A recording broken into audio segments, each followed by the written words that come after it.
Life can be a real adventure. Hot, fast, slow or sad. Maybe sometimes even filled with ups and downs. But, according to psychiatrists, any part of life can be labeled a mental illness. Really? Like what?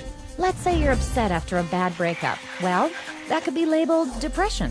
What if you're nervous before speaking in public? Anxiety disorder. Or being really talkative and super active? Manic. That sounds a little crazy. It does. But how much does this really happen? Let's go ask. How many people do you know that have been diagnosed with a mental disorder? Diagnosed with a mental God, off the top of my head, maybe one person that I know who's been diagnosed with a mental disorder. Probably just one. So, yeah. Maybe 2 or 3 people, maybe in the 3 or 4 range. 4 or 5, maybe 5. 6 people in the household. 6, 7. 10. A dozen or so. About 20. How about 30? Would definitely be in the hundreds for sure. The total number of people that I know in my lifetime has been diagnosed with a mental disorder probably fall around the range of 100 to 150, and I'm 23 years old. Wow. But where are these disorders all coming from? From Psychiatry's Diagnostic and Statistical Manual of Mental Disorders. It's 943 pages long and covers everything from depression and anxiety to stuttering, cigarette addiction, fear of spiders, nightmares, problems with math, and even disorder of infancy. All reinterpreted and many falsely labeled as a brain disease. But people do have serious problems in life. Absolutely. But psychiatrists reduce them down to something wrong with your brain. So let me get this straight.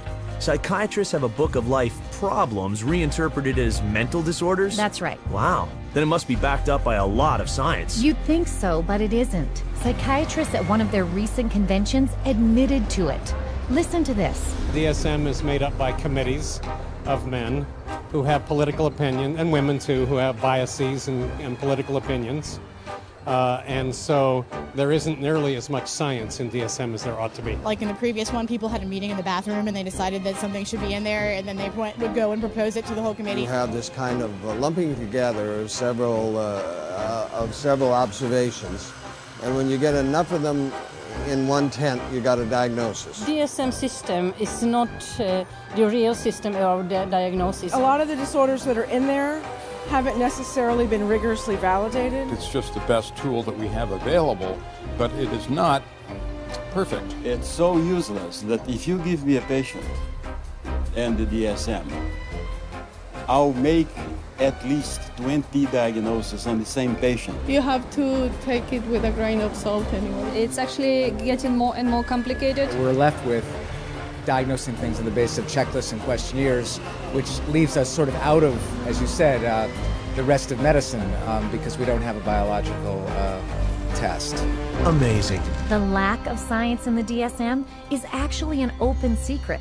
Here's what some professionals have to say about it. The DSM is a sham. It's been described as a house of cards. Why? Because the diagnoses are theoretical.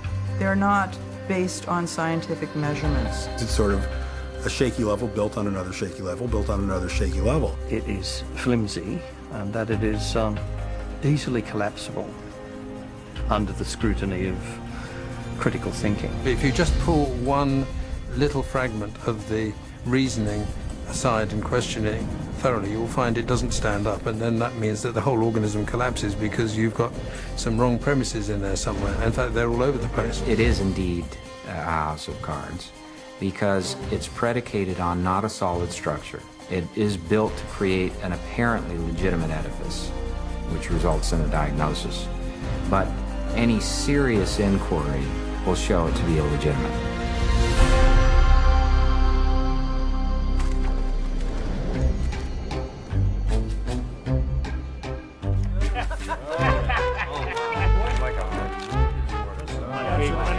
Here, I tell you. With schizophrenia, So, if the DSM is not based on science, what is it based on? Well, it started out as a simple desire for psychiatry and psychology to be accepted by mainstream medicine. We psychologists have always desperately wanted to be accepted as a real science, as a true science. Now, what the early psychologists did was they looked around and they saw what other scientists were doing, and they decided to emulate them. Modern approaches to classifying psychiatric disorders dates from the 19th century. Nearly all the clinical concepts we have today originate from that time. Probably the most important of all was a chap called Emil Kraepelin, who worked first of all in Heidelberg and then in Munich. Never heard of him. Emil Kraepelin is known as the father of psychiatric classification. He was the first person to classify what he thought were biological illnesses in the brain. There was dementia praecox, which is now called schizophrenia, manic depressive illness, and paranoid psychosis, all concepts that still exist in the DSM today. That's it? 3 disorders? Yes, only 3, but Kraepelin's system soon became very popular. Listen to this. Kraepelin's system caught on very quickly, not only in the German-speaking world, but also in the English-speaking world, in the United States and Britain. It caught on because up to that point, nobody had an agreed way of talking about patients. So in the early 1950s, there was compiled Diagnostic and Statistical Manual of Mental Disorders.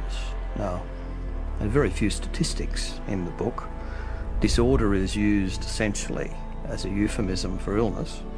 This is a book which catalogues mental illnesses for which no medical sign has ever been discovered.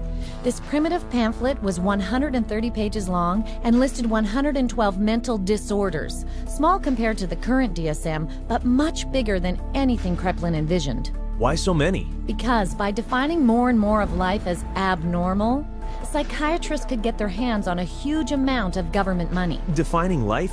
What do you mean? Well, things like holding your breath, biting your nails, thumb-sucking, sleepwalking, poor efficiency, even homosexuality. That's ridiculous. They added all those just to have people to treat? And more. Then the second version, DSM-2, came along in 1968 and expanded to 178 disorders, again to grab even more government insurance money. To do this internationally, the DSM-2 was specifically written to align with the International Classification of Disease, the ICD, a book extensively used in Europe and around the world that, apart from psychiatric diagnoses, lists real medical diseases. So that's how psychiatric disorders got accepted by mainstream medicine. It was a start, but the DSM-2 was still not scientific, as it was heavily influenced not by actual clinical testing, but by the theories of Austrian psychologist Sigmund Freud. Then there must have been a lot of neuroses in that book, right? Yep. But there was absolutely no knowledge of what caused them, nor did they even look for a cause. Inclusion of a disorder in the classification does not require that there be knowledge about its etiology. So in other words, to make a diagnosis, you really don't need to bother with cause and effect. You don't need to know what causes the condition. Wait a minute. If the DSM doesn't tell you what causes its mental disorders, how does psychiatrists discover them in the first place? The answer may surprise you. New diseases are being invented all the time, and I want to emphasize the word invented, because when it comes to psychiatry, mental illnesses are not discovered, they're invented. The way the system works in terms of diagnosis is that every few years a group of psychiatrists and psychologists sit around in a room and vote on new diagnoses. This is science? I can't believe it. Don't worry, you're not alone. The diseases are voted on? What do you mean? Did you say, are they voted into existence? Or voted? As in created. Oh, man. I think that's kind of ridiculous. It's crazy that you would vote. I definitely don't agree. I don't agree with it at all. Mental disorders should be based on scientific research. I have been led to believe that it's all based on medicine and science. So I'm kind of shocked to find that out. Me too. There's more. Not only are mental disorders voted into the DSM, but now and then they are also voted out. Take, for example, homosexuality, listed in DSMs 1 and 2 as a mental illness.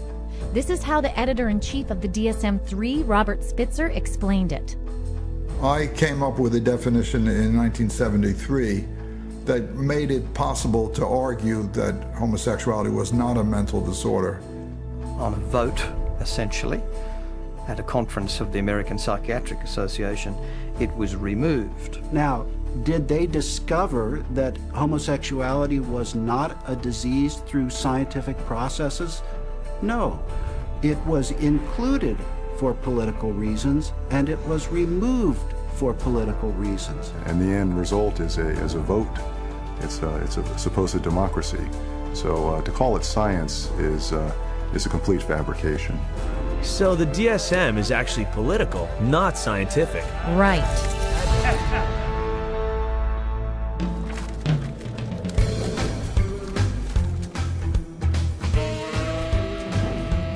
I thought psychiatrists wanted to be seen as doctors. You're right. That's why they had to make their manual look much more scientific. Which it wasn't. So what did they do then? Well, they decided the DSM's next edition was going to be completely different. It was a decision that would change psychiatry forever. If you roll the clock forward to the 1970s in the United States, basically at that time psychiatry was in very poor shape for a number of reasons. First of all, it was held in very low regard by other members of the medical profession. So psychiatry was the sort of thing you did if you couldn't succeed in any other area of medicine. And people such as Robert Spitzer in America made it very clear that the time had come essentially for psychiatrists, being doctors of medicine, to practice medicine. So if a psychiatrist was spending a lot of time dealing with people who were anxious, depressed, these dilemmas, these problems in living now essentially had to be redefined. And they were redefined as medical conditions. And their solution to this was to come up with a manual which defined psychiatric disorders more carefully. So hence we have DSM-3, which is the third edition, which is published in 1980. Under Spitzer, psychiatrists editing the DSM-3 threw out Freudian psychology and decreed that from now on, psychiatry's diagnoses were purely biological. So they finally became scientific. No, actually, not at all. In fact, the political bickering over what disorders to put in and what to leave out of the DSM-3 was even more ridiculous. Here's what one psychiatrist had to say about it. They would squeeze into a room which was about half the size of this one. It was much too small. And Bob would raise a provocative question, and people would shout out their opinions from all sides of the room. And whoever shouted loudest tended to be heard. My own impression is it was more like a tobacco auction than a sort of conference. And this is what another member of the DSM decision-making panel said. The low level of intellectual effort was shocking. Diagnoses were developed by majority vote on the level we would use to choose a restaurant.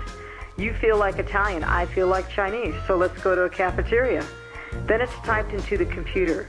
It may reflect on our naivete, but it was our belief that there would be an attempt to look at things scientifically.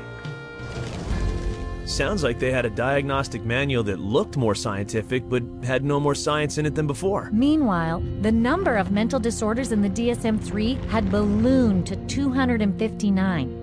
But to sell the idea that psychiatry was a true medical science, they had to spin it with a really impressive scientific-sounding theory.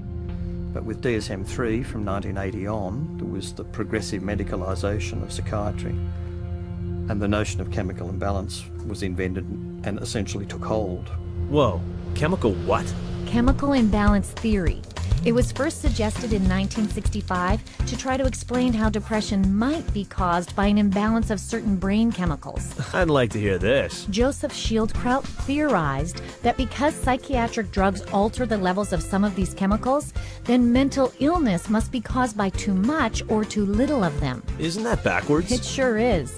It's a little like saying that because aspirin stops a headache, that headaches are caused by the deficiency of aspirin. I see what you mean. But it was just convincing enough to give psychiatry and the DSM-3 the superficial aura of science. As Robert Spitzer put it, psychiatry felt now, gee, we're more scientific, we're part of medicine. So it worked. Yes, and ever since then, psychiatrists and the pharmaceutical industry have relentlessly promoted this chemical imbalance theory both to the medical field and the public. If you're one of the millions of people who live with uncontrollable worry, anxiety, and several of these symptoms for 6 months or more, you could be suffering from generalized anxiety disorder, and a chemical imbalance could be to blame. Pristique is thought to work by affecting the levels of two chemicals in the brain. It works to correct chemical imbalances in the brain, which may be related to symptoms of social anxiety disorder. Cymbalta works on serotonin, and norepinephrine. Hundreds of thousands of patients have been prescribed Abilify. Ask your doctor. Ask your doctor. Talk to your doctor. Call your doctor. Ask your doctor about Cymbalta. Prestique is a key in helping to treat my depression. Ask your doctor about Prestique. You come to my office, and I say to you, well, you describe what's going on in your life and your symptoms, and I say, well, it's clear to me that you've got a chemical imbalance, and we're going to write you a prescription for this. The truth of the matter is, there's no such thing as a chemical imbalance. There's no test out there that they can depend on that tells you have a chemical imbalance. There's actually, in fact, dozens of studies showing that there isn't any measurable imbalance. So psychiatrists will explain to patients all the time, this is just like diabetes. In diabetes, you have low insulin, we have to readjust the insulin level. In depression, you have low serotonin, we have to readjust the serotonin level. But actually, we have already proven that there's nothing wrong with serotonin levels. It's completely a myth, disproven by our own evidence. I had a psychiatrist. He said that, in his professional opinion, this child had ADHD, a chemical imbalance of the brain. And when he was questioned on the witness stand as an expert witness for the state, he was asked if they had done an MRI. He said no. He was questioned if they had done a CAT scan. He said no. He was asked if they had done any bodily fluid check known to medical science to prove that this child had a chemical imbalance of the brain. He says no. And when he was asked how he arrived at this ADHD diagnosis, a chemical imbalance of the brain, it came down to that he had counseled and observed this child for 2 hours, and half of the time was observing. How do you arrive at a diagnosis of a chemical imbalance of the brain by talking to a child and observing them for 2 hours? You don't, okay? It's pure guesswork. Wow, is this for real? See for yourself. Here's what happened when a person with a hidden camera went to several different psychiatrists asking to be tested for a mental illness. Of any scientific test? Not that I'm prepared to do this time. No. So you getting that I have adjustment, what is it? Adjustment disorder, mixed emotional features. It just means situational stress. Right, it's a formal diagnosis. But I'm saying, just where do you get that from? I take you at face value. In terms of diagnosis, there's no way that I can x-ray or project or so it's very hard to have anything to measure. Because whatever's going wrong, it's happening in there, and we just can't go in and open up somebody's skull and scoop something out to measure. Right now, we don't have an x-ray or a blood test. That doesn't mean that the diagnosis is not clear. The diagnosis is for insurance, and I'm not really trying to think too much in terms of diagnosis. I don't really see that as my main job here to make a diagnosis, except to give something to the insurance that's reasonably accurate. But we don't even really know what's going wrong in the brain. So all the things that we found were found by accident. I'm stunned. Psychiatric diagnosis is based purely on individual opinion. No matter what they do, they're wrong. Britain's BBC even did a show on this where 10 volunteers, 5 considered normal, and 5 previously diagnosed as mentally ill, were observed by 3 well-known mental health experts, who were then asked to determine who was who. Oh boy. Watch this. We think that it's likely that you've had a history of bipolar disorder. Is that correct? You're wrong. Okay. We've come to the conclusion that at some time you've been diagnosed with a mood disorder. You're wrong. So we were wondering whether at some point in your life maybe that you had suffered from a significant psychiatric problem of some kind or other. No. Not at all? You are wrong. All right, okay. 3 wrong diagnoses in a row. After a whole week of observation, the panel have identified just 2 out of 5 disorders. So much for science. You got that right.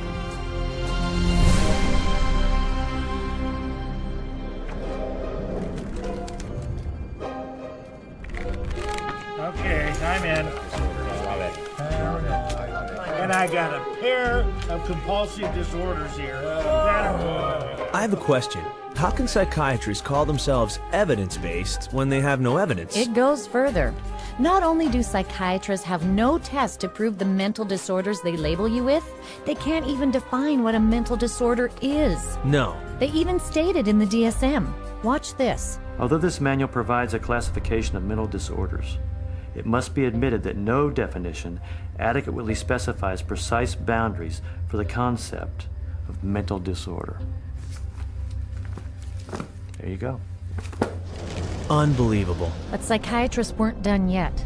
14 years after DSM-3, they published DSM-4, and its editor-in-chief has been even more blunt about the term mental disorder. There is no definition of a mental disorder. It's bullshit. I mean, you just can't define it.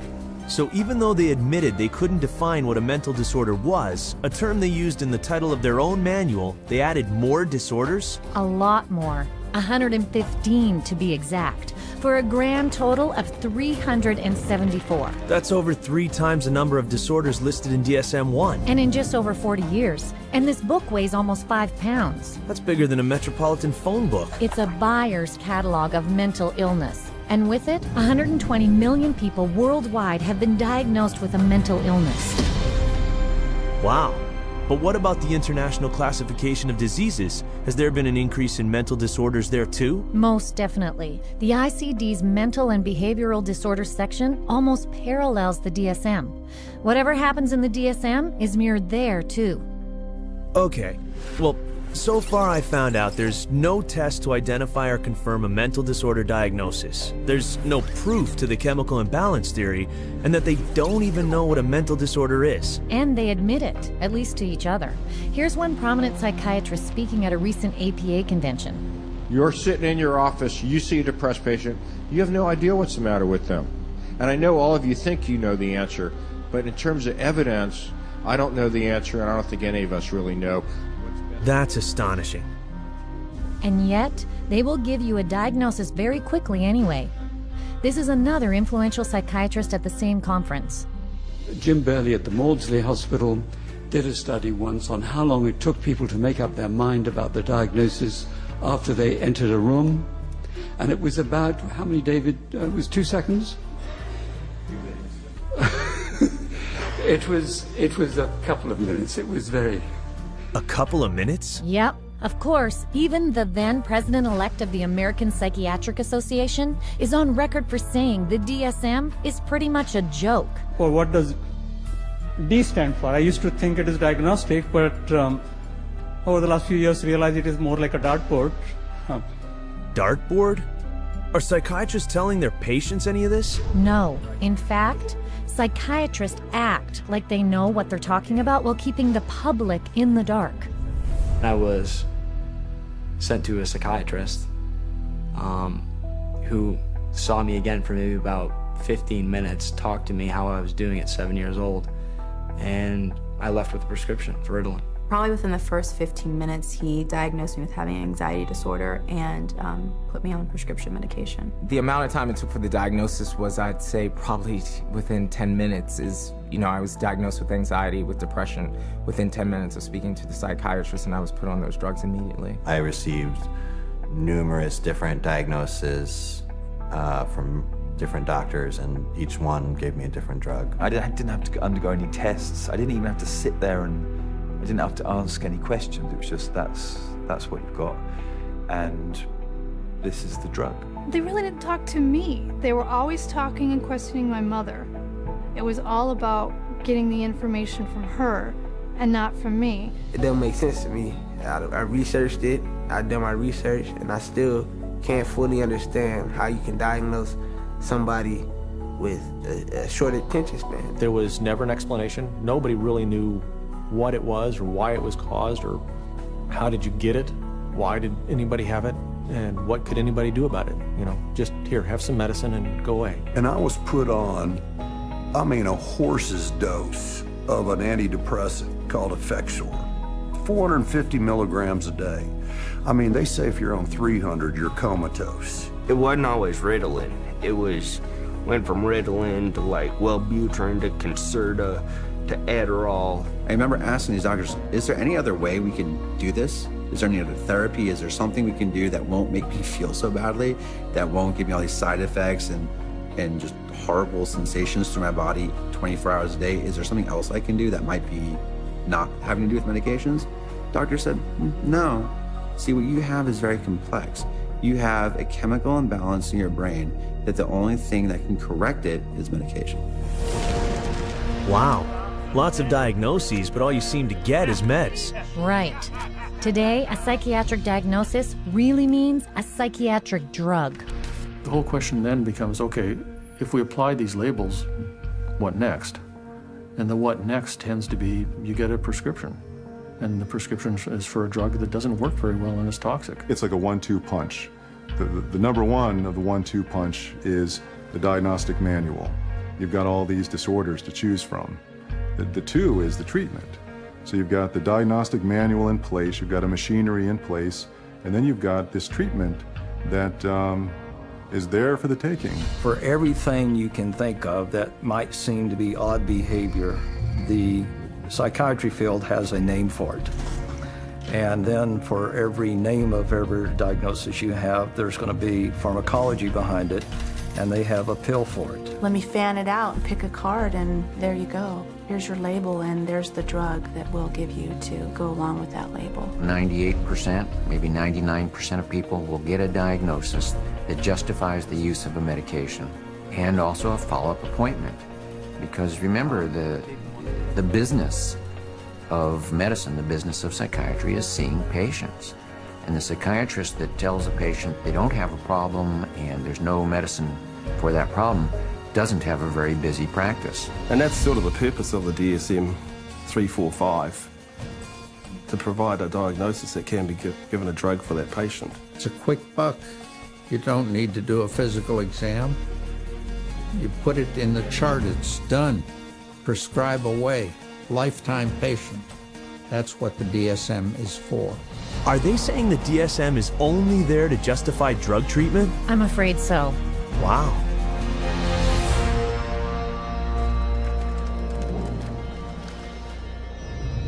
I love all these drugs out here. I mean, it's just... So if psychiatry's primary treatment is drugging, there must be a lot of drug prescribing out there. Absolutely. Did you know over 600 million scripts are written for psychiatric medications every year? Whew. But what about the patients who don't want drugs? Actually, the DSM has a category for that, too. It says V15.81, non-compliance with treatment.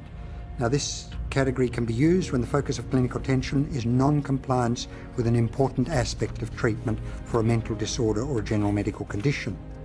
If you refuse treatment, then you probably are mentally ill, ipso facto, by that fact alone. So if you don't do what a psychiatrist tells you to do, that's a mental disorder? That's right. That's downright scary. So why wouldn't they follow the treatment? Because the drugs psychiatrists prescribe can cause some very strong and severe physical reactions. You mean side effects? Well, not exactly. Drugs really don't have side effects. Drugs only have effects, and we arbitrarily differentiate those effects of the drug that we like, and we say these are the effects of the drug. And those that we don't like, those are the side effects. It's akin to saying that a bomb that comes down on a building kills people and destroys the building, and the military general says, oh, killing of the people is really a side effect. No, you cannot separate out the destroying of the building and the killing of the people. And so these are not side effects, these are direct effects of the drug creating disaster. People think antidepressants are going to make them happy, but it's not what they do. They numb them down, and then in themselves there's a withdrawal state from the antidepressants. They just become like robots, some of them. They're not actually able to experience the whole variety and range of human feelings and emotions and work with them and express with them and share them with others. Because once you sort of put somebody on a heavy dose psychotic drug, I mean, you're just dehumanizing them. These are very potent, very toxic medicines, cause on themselves diabetes, high cholesterol, cause what's called a metabolic syndrome, truncal obesity, premature hardening of the arteries. They affect the heart and the lungs and the kidneys, and you never know exactly what to expect. Most psychotropic drugs lead to massive weight gain. Some of them, like olanzapine, for example, can lead to weight gains of 25, 30, even 40 kilos in a year or two. And that is serious. One of the side effects is it affects your sexual performance abilities. In people who are on a lot of medication, they're just totally unable to detoxify through their liver, and then other functions of the body shut down one by one. These drugs have on their labels may increase risk of suicide and homicide in people who take them. Just like a carton of cigarettes test to say may be hazardous to your health. And there's cases where many people who commit suicide or commit acts of violence are on these medications, which definitely has this type of side effect. You look at the side effect profile is identical to what they're trying to treat, and in some cases worse, and especially in the instance of suicide, then you can see that it's an extremely treacherous area with very, very little actual science behind it. Are you kidding me? These are dangerous drugs. Yes, and there have been thousands, maybe even millions of victims who came to psychiatry for help, but were given drugs that ultimately destroyed them. People such as Candace, on Zoloft because she was nervous before tests. Stephen committed suicide 19 days after being placed on Prozac. Julie, planning for college, hanged herself after only 7 days on Zoloft. Matthew, 13 when he hanged himself. Matt, a 21-year-old on a mix of psychiatric drugs. Caitlin, on Zoloft and Trazodone. Beth, put on Paxil for sleeping problems. Matthew, after starting Lexapro. Charles, on Clozaril. Caitlin, a 12-year-old. Megan, Aaron. Wait. This is insane. Are you telling me all these people who killed themselves had been taking psychiatric drugs? Yeah. An estimated 42,000 deaths a year have been linked to psychiatric drugs. Wow. That's over 3,000 people a month. They should take these drugs off the market. Absolutely they should. But because these drugs are by far the main treatment psychiatrists offer their patients, they downplay the risks. And their patients pay the price. When you get on the psychiatric drugs, you feel just like you don't really want to live anymore. Like, just depressed all the time, and you feel sad. You don't feel like you're in your own skin. It almost feels like you just want to come out of your skin all the time. Get really bad headaches, I'd start shaking, I wouldn't sleep very well, I'd have nightmares. I had started shaking really bad, and it was like uncontrollable, you know, and it's like, I don't understand why I shake so much. It brought on the symptoms that I was trying to escape from, very severe. I'd go through spells where I'd just be completely just dead.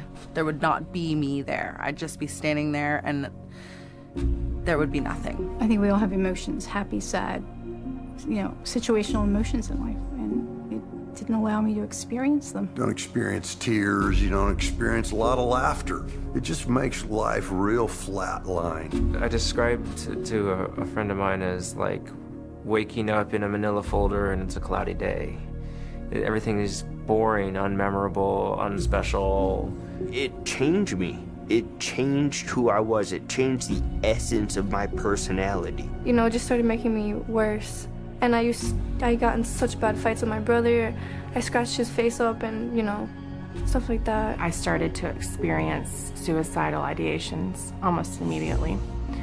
And I had never had any feeling like that before. I remember when I was at home one day, I had taken my medication and I thought about killing myself, and I got really scared, so I ran to my brother and I told him, and he just held me and told me not to give up and to just keep trying. And I actually thought that's maybe the one thing that I do have control over, that I could, you know, I could off myself, and I would be out of this roller coaster of an existence. I have been raped.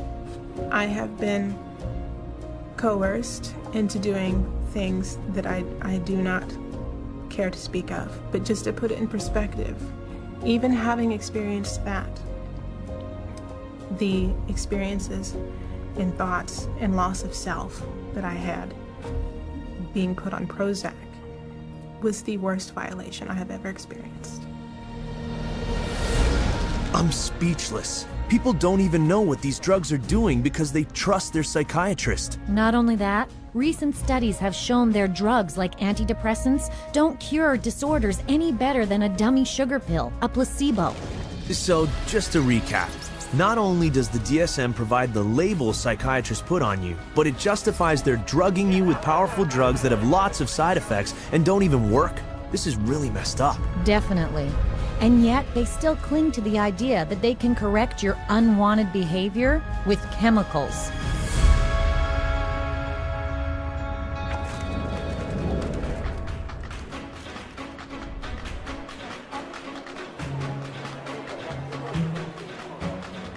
Naturally, psychiatry appeals to the pharmaceutical industry, since now they can market and sell drugs for each disorder named in the DSM.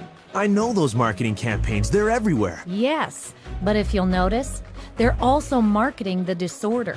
Drug companies advertise DSM disorders in print, on television, and the internet, urging them to talk to their doctor. They put their paid experts on talk shows to talk about the latest mental illness epidemics.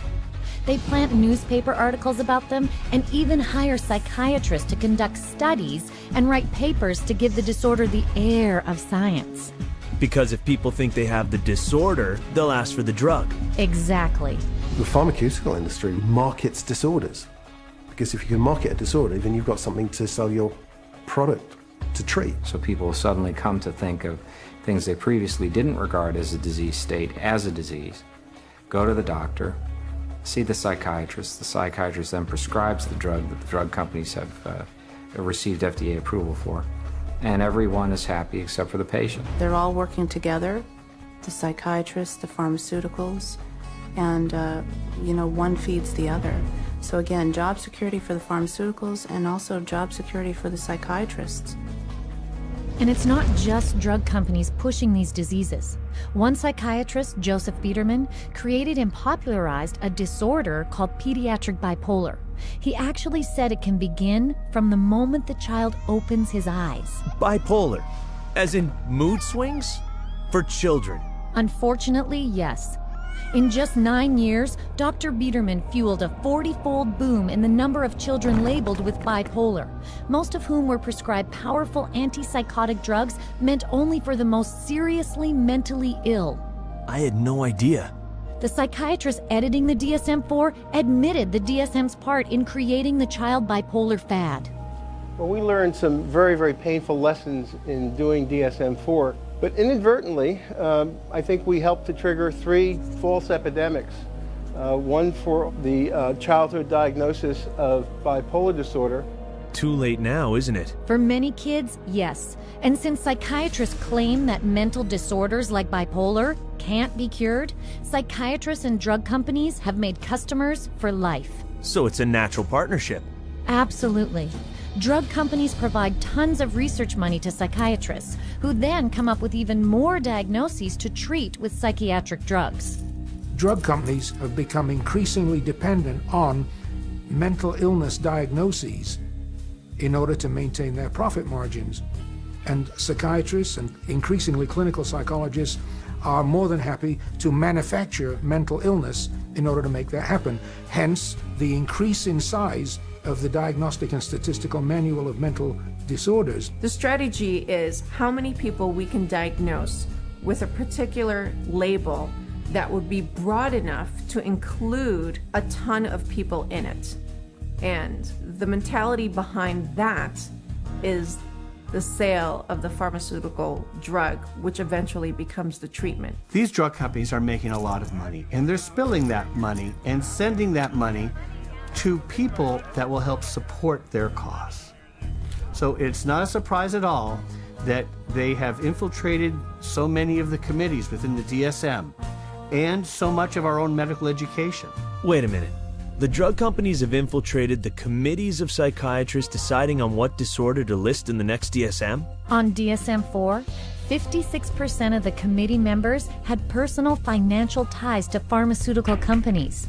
the very industry that stood to gain from the 115 extra diagnosable mental illnesses that were voted in. So of course you see more diagnoses that will be treated with drugs. And way more symptoms listed for each one. The whole world is being made crazy, really. And we have these proliferation of categories which have become more and more encompassing, encroaching in ordinary everyday life. There isn't a human being on the planet who doesn't have at some point, if not several points, in a day or a week, distress. It's part of being human. But to say that because you have this distress, that you now are diseased. If you take a god man in India who wanders around with a shawl and meditates for 17 hours a day, drinks rainwater and engages in some kind of spiritual or religious discipline or practice where he might roll on the ground for 100 miles to a holy place, people there don't persecute those individuals. They accept them as people engaged in religious practices. But here, if you took those same individuals in India and you had them walk across a campus in America, they would immediately be arrested and put into a psychiatric facility because they're manifesting psychosis. This varies by culture. What do we want to straitjacket everybody? Is everyone going to be the same? What about people that do have a little bit odd behavior? Is a little odd behavior bad or dangerous? It's just different. You want this thing to cover, all manner of aberrant human behavior. So if you can cover every bit of it, then you're going to have the best chance possible to a billable unit of service. And by the way, just in case you don't fit into any of their categories, there's one more they can stick you with. Naturally. This is number 301.9. 312.9. 292.9. Bipolar disorder, not otherwise specified. Gender identity disorder, not otherwise specified. Disorder of infancy, childhood, or adolescence, not otherwise specified. Not otherwise specified. What the hell does that say? They don't know. It's kind of like a catch-all. It's the garbage can for the leftovers. There's even a box for people that don't fit in the other boxes. To me, it's insane. This is like rubbish to me. This is scary to me. This is hackery, quackery, dockery. That's pretty bad science if your categories are so weak that you need a miscellaneous category to pick up all the loose ends. Yeah, like ADHD, not otherwise specified, eating disorder, not otherwise specified, mood disorders, not otherwise specified. You can always use the NOS, the not otherwise specified diagnosis, and that's a billable service. Not otherwise specified means that you're sort of at sea to some extent on the exact diagnosis, meaning it doesn't fit into any of the categories you've established. Unspecified mental disorder. You see, that's considered a disorder. Having nothing wrong with you is now a disorder. That's what this says. Can you believe it?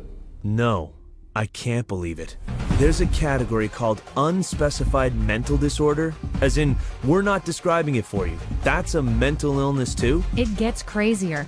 According to the DSM, you could also be diagnosed with a mental disorder it doesn't even list. You're kidding. Listen to this. These diagnostic criteria and the DSM-4 classification of mental disorders reflect a consensus of current formulations of evolving knowledge in our field. They do not encompass, however, all the conditions for which people may be treated or that may be appropriate topics for research efforts. It's even in the language of the introduction, it's basically saying we're trying to have a diagnosis to cover all the bases of anything that somebody could come in complaining about, which is, again, entirely backwards from how medical diagnoses are come to. This DSM isn't even close to medicine, is it? Nope, it's pure marketing.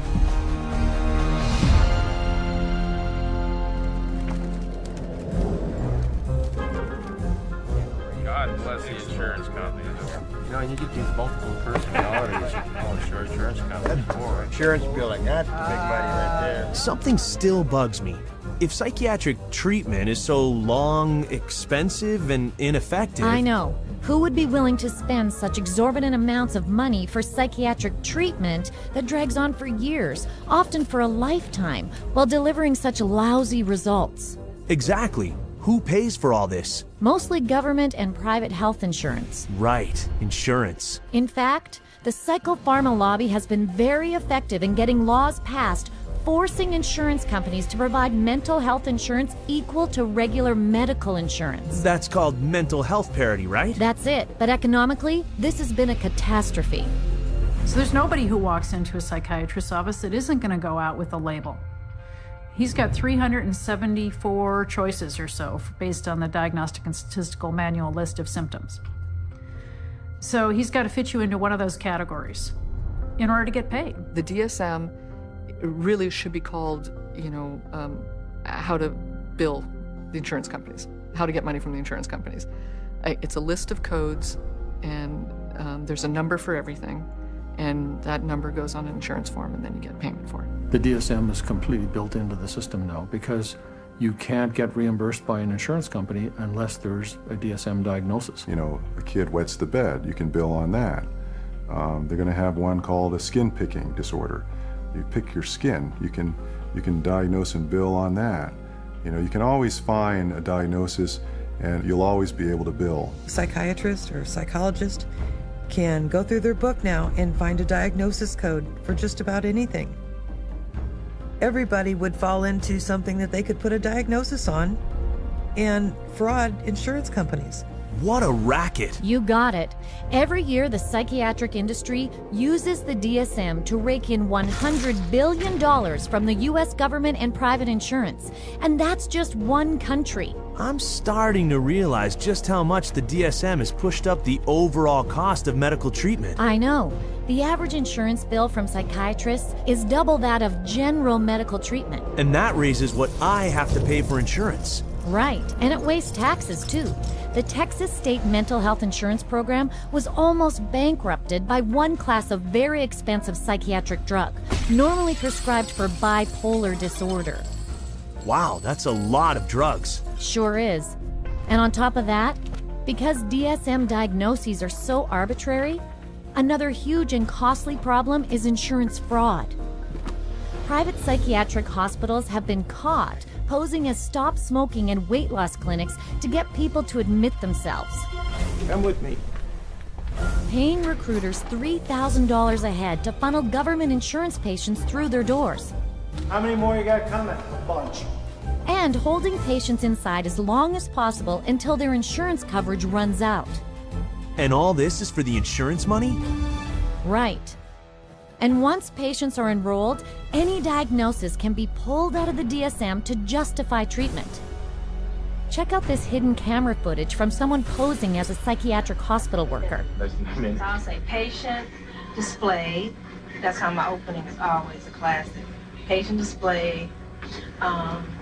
He's sort of, what do you think? You think he's, I thought, I've interacted with him a lot, and I thought he's always appropriate.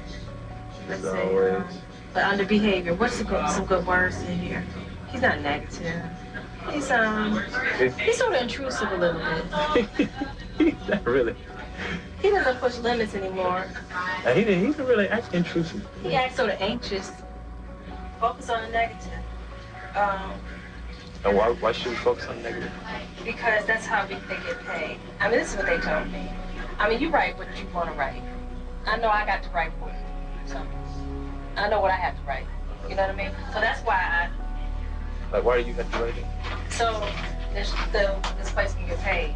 Oh, okay. It's a business thing. It's not like I'm lying, but I always pull the negative out. You're supposed to. They tell you to. What? The negative? Pull the negative out. You pull it out of them. That can't be ethical. It's not. And that's just the beginning of the fraud. Psychiatric providers have also been caught billing insurance companies for having them listen to music, watch television, or play bingo, charging for wake-up calls, theater tickets, or trips overseas, or for claiming to treat people who are in jail, in a coma, or even dead. No.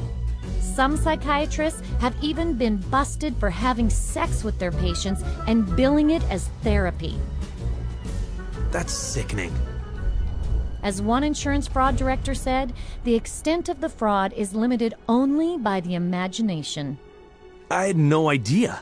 Not many do. mental health fraud cheats insurers and taxpayers out of $5 billion every year in the United States alone. They should arrest these criminals and throw away the key.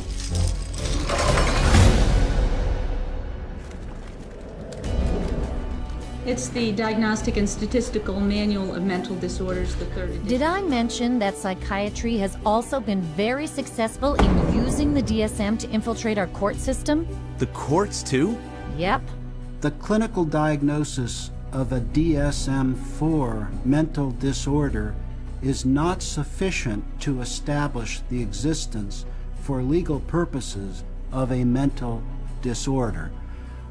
That's a very interesting point. Basically, what the authors are saying here is that the material in the DSM has no utility in the courtroom in deciding guilt or innocence. It should not be used in courtrooms as part of the legal process. Wait a minute.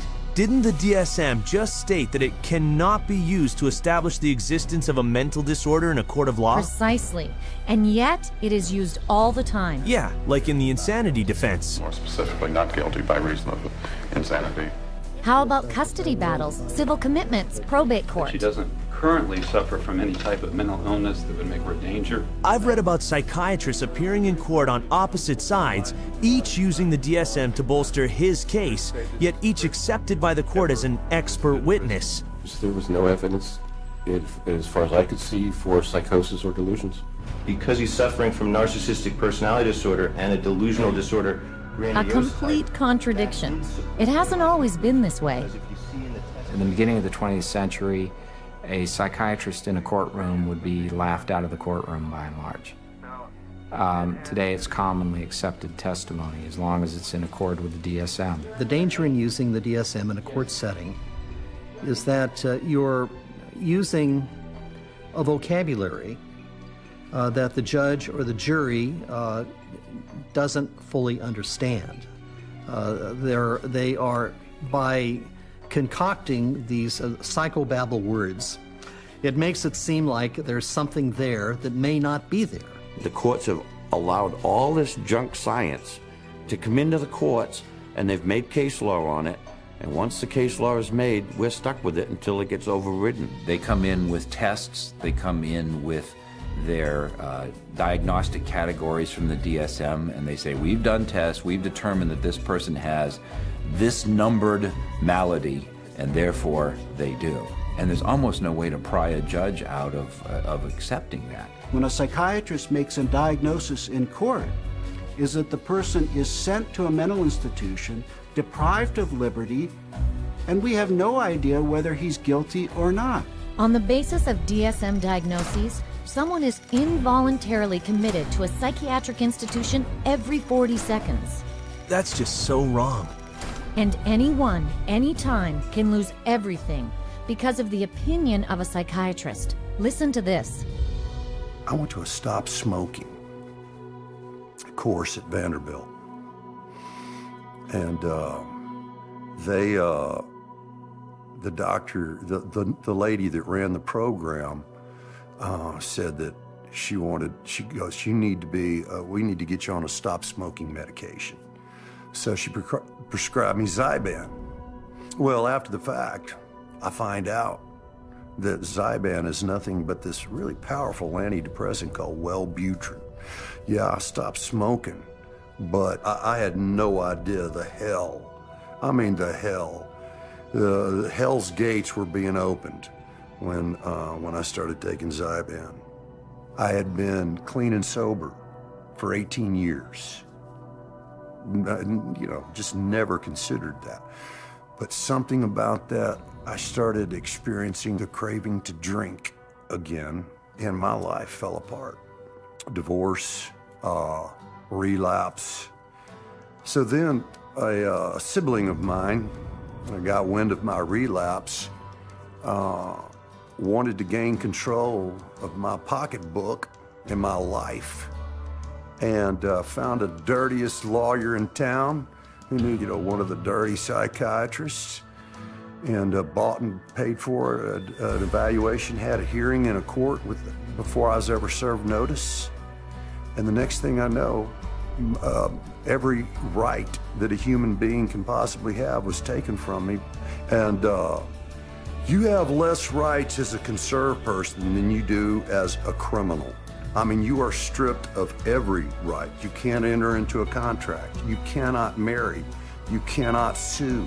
You cannot even fight the legal system that has involuntarily put you in this. And it was all based on the psychiatrist's diagnosis, who never evaluated me. That's unbelievable. He was just trying to quit smoking, but instead got a psychiatric diagnosis and his rights taken away? All his money gone, too. Not to mention being incarcerated in a mental institution. But if you think what psychiatrists do to individuals in our court system is bad, wait till you see what happens to families. Children are taken away from parents every day in these juvenile courts because a person with a PhD or an MD after their name comes in and says, I've shown ink blots to a person and they may be a risk to a child. Just in my little state of Massachusetts here, there are 11,000 children in captivity taken away from families at any one moment. And almost all of those children are being drugged. And our own commissioner of children and families testified under oath that they drug 88% of the children that they take out of the families. 88% drugged? That's almost a sure thing. And that's just the tip of the iceberg. All over the world, psychiatrists are using the court in any number of ways to take away people's rights and destroy families. Just watch. Psychiatry has affected my family through the family law court rulings. The family law court has a court-appointed child psychiatrist who, it appears, determines the future of the child. It's just like a business in the court system that they forced you to undergo all of these psychological evaluations, and you have to pay thousands of dollars, but at the end of the day, it has been supported by no evidence, nothing. They said to me, Deb, you have a choice. Either you bring your son to get medicated, or we'll take your child away from you and put him in a home that they'll medicate your child. And then good luck. Basically, they were saying, good luck, Deb, to try and get your son back, but you'll get him back medicated anyways. And they put her in hospital, and that's when the psychotropic drugging started with Becky. And at that stage, I had no say over it. They refused to let her go. They would not let my daughter go unless she take medication. This was again a recommendation from the psychiatrist that once my son was radically ripped from his home and literally kidnapped and put in a new home with a perpetrator of domestic violence and of sexual assault, and is where he now lives, this psychiatrist said that he was never to have any counselling and never to see anybody. To have your family just disrupted like that, ripped out from under you, really, your whole life, just gone like that. And then you have to fight every day to get him back. It was very devastating. In some ways, it's worse than a death because it's unresolved, and you know what the truth is. And you feel like giving up and not fighting back for that custody of that child, but you can't. Yeah, there's just no justice. This is terrible. They're tearing families apart based on arbitrary diagnoses rampant in the courts. Exactly. So it's unfortunate that the courts have bought into the DSM. It's unfortunate that the whole psychiatric profession is wedded to the DSM. It's unfortunate that the psychiatric profession is in bed with the drug industry, and it's unfortunate that drugs that don't work are the common prescribed drugs for all manner of conditions in children and in adults. It's the wrong way to go.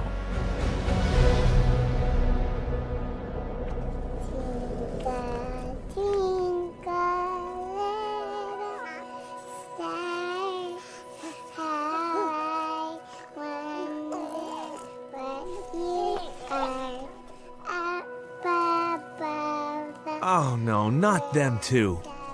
Unfortunately, yes.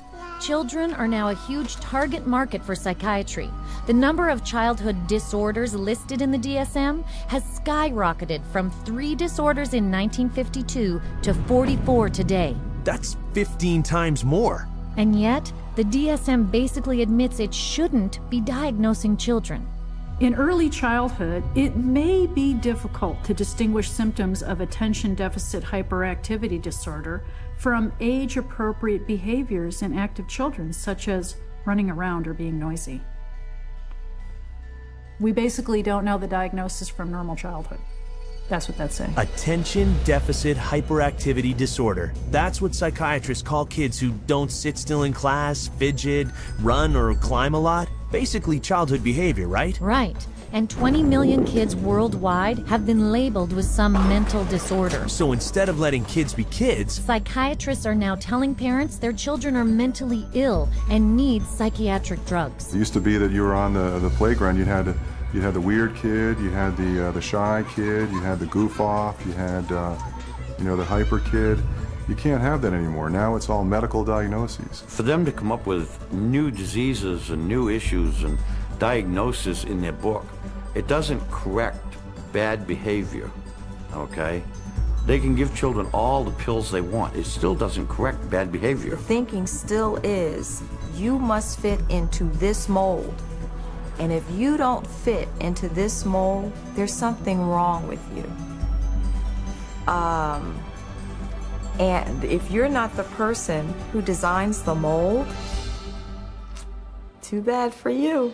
A child is labeled and then they're brought to professionals who are trained a very particular way. They're all being trained that if the child fits into this category, then we should consider putting them on Ritalin because that's what they do. That is the protocol. The way the Ritalin will be marketed to the parents is that they will say, this is a drug to calm your child down.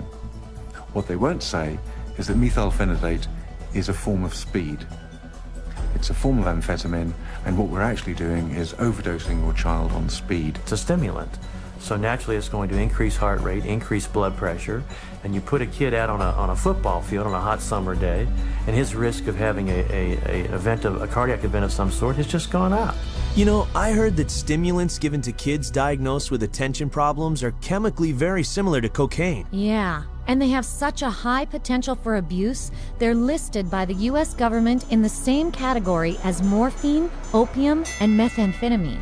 So who are psychiatrists going to drug next? Babies? Exactly. They're using what they call Diagnostic Classification 0 to 3, or DC 0 to 3.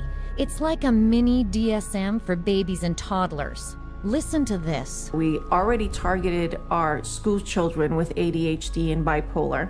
That's already done. That was done 20 years ago.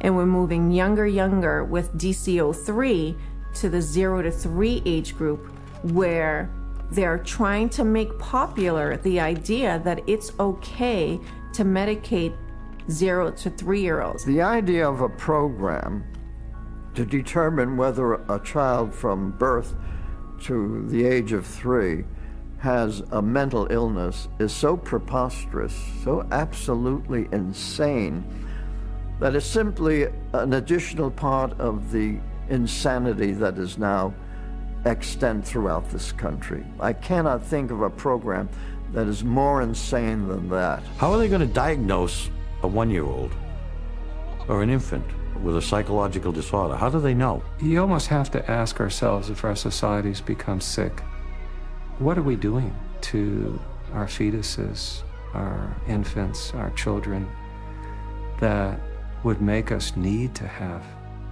psychiatric medications? We're rolling dice with life. We're rolling dice with our children who can't even discuss it with anybody. They have no control. They are the helpless victims, and the ones who are supposed to protect them and care aren't armed with the facts.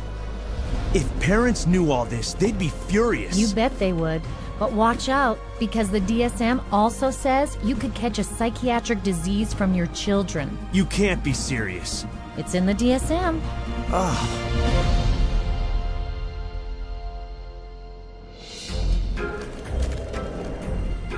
We're going to talk about some of the proposed changes that are suggested for DSM-5. I heard the DSM-5 is even crazier than the DSM-4. You heard right. You've got 374 named diagnoses in DSM. Well, guess what? There's going to be more in DSM-5. Why do we all of a sudden need a fifth DSM-5? Psychiatry wanted to broaden the horizons of mental health problems, of disorders. They wanted to stretch the disorders so it would encompass more. And to do that, they're going to add more diagnoses. We need more diagnoses like we need a hole in the head, really. They're not serving a purpose for mankind, all these diagnoses. They're almost laughable, some of the diagnoses. Laughable? Really? Well, they're talking about hoarding disorder if you don't throw enough things away. Persistent difficulty discarding or parting with personal possessions. Binge eating disorder if you overeat too often. Recurrent episodes of binge eating. Oh, and there's skin picking disorder. So it's recurrent skin picking resulting in skin lesions. Those are mental disorders? And for children, there's a new disorder that will scoop up the huge number of kids whose tantrums don't yet qualify for bipolar. They've created temper dysregulation disorder to seem a little bit more mild of the condition and include a lot of the younger population in terms of that diagnosis. And what it essentially does, it just broadens bipolar disorder into a whole other new category. And where they don't fit into bipolar, now they can fit into this other diagnosing criteria. So the net is getting wider and wider. More than you know. They're even considering adding a label for spending too much time on the computer. Internet addiction diagnosis. It's another example of, just taking something going on in the popular culture that's, pretty widespread and then finding a way to pathologize it. I know people personally that spend 12, 13, 14 hours a day on the internet or social networking groups like Facebook. So there is something going on there. But is it a condition that we need to then label and drug? Absolutely not. That is laughable. Yeah, until you consider that in China, the government has already set up psychiatric clinics that treat teenagers for, quote, problematic computer use, sometimes using electroshock to cure them. No. And if you think that's bad, there's one more proposed inclusion into the next DSM that is truly chilling. It gets worse? This one takes the diagnosis of mental illness a major step further. Psychosis risk syndrome, known more recently by the convoluted title of attenuated psychotic symptom syndrome. That's a mouthful. What does that mean? A really scary thing that's coming on the horizon is to come up with a whole bunch of diagnoses in there that are looking at people who currently are mentally well adjusted but have a risk of developing a mental illness in the future. They're still thinking they can define well before the symptoms develop the risk of a person developing a major mental disorder without any biochemical, biological or genetic tests or any physical test whatsoever. They don't know the cause of a mental illness. They can't treat it, they can't cure it. So how can they launch a preventative campaign for mental illness? It just logically, it falters. Wait a second. Do psychiatrists really think they can predict a disorder sometime in the future? Let's hear it from them. How can psychiatrists know if you're going to have a mental disorder in the future? Again, that we don't know categorically who will develop psychiatric illness in the future. It's really hard to say, actually. I don't know if you could 100% predict for anybody. You can't forecast if one will develop a psychiatric disorder. Maybe not, or maybe yes. It's hard to predict. It's hard to predict. There's no way to predict that. Well, I don't think that nobody knows that. There's no way to tell. Nobody knows? I don't think anyone can know what's going to happen in the future. They obviously have no clue. Yeah, but despite this, they're already proposing to screen kids for future mental illness. So they can treat them now. You bet. I would hate to see us go into the type of society where people are locked up for what they may do in the future rather than what they actually have done. Identifying people who are pre-psychotic would be a huge industry. Wow, that's truly terrifying. And the crazy part is, psychiatrists are still moving forward on DSM-5 when some of their most influential openly admit it's completely worthless. Any comment on DSM-5? It's of no use to us in the rest of the world. You know? Even the psychiatrist in charge of the U.S. National Institute of Mental Health is less than enthusiastic about it. I don't do DSM. I'm not involved. So, and that maybe tells you more than anything. NIMH is not involved with DSM-5. So the top guy at the biggest government psychiatric organization in the world wants nothing to do with the DSM? That's what it looks like. It's a total sham. The Diagnostic and Statistical Manual is effectively the story that is being wrapped up in statistics and numbers and categories that when medicine tosses, doesn't fit any of our categories over to psychiatry, psychiatry says we'll find a category, and if we don't, DSM-5 or 6 or 7 will. I think in 2016 we'll be looking at DSM-6 and there will be 1,425 diagnoses and I'll have 900 of them. That is crazy. Yeah, but all of it is designed to fit more and more people under psychiatry's diagnostic umbrella. So they can cash in on even more normal behavior. There you go.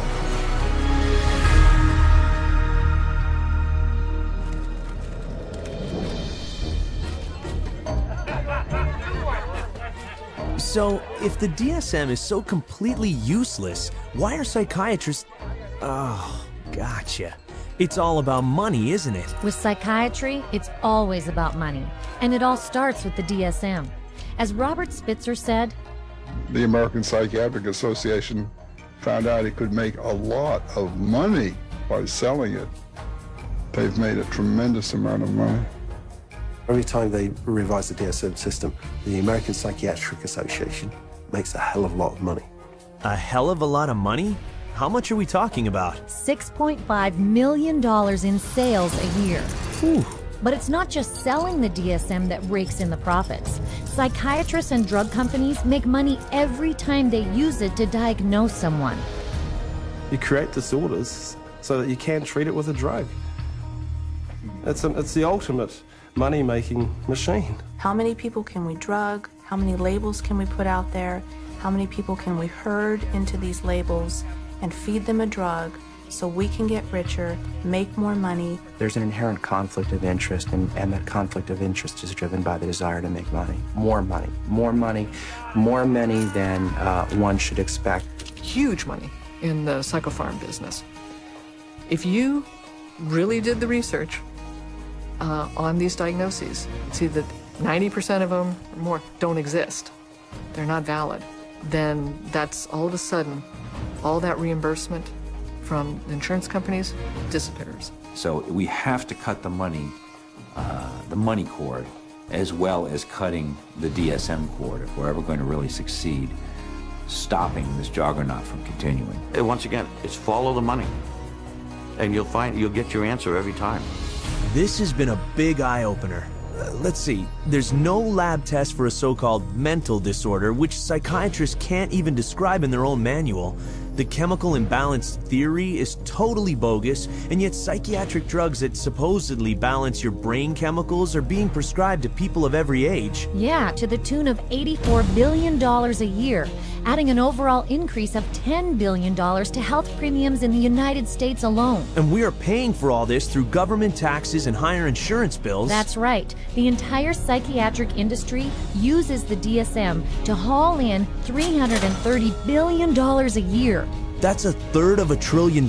And growing. It's out of control.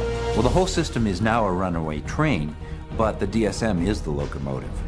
And if you took the locomotive off, eventually the train would stop, because there'd be nothing more pulling it. We're losing the concept of health. Everybody is sick and everybody's got a condition and everybody needs drugs.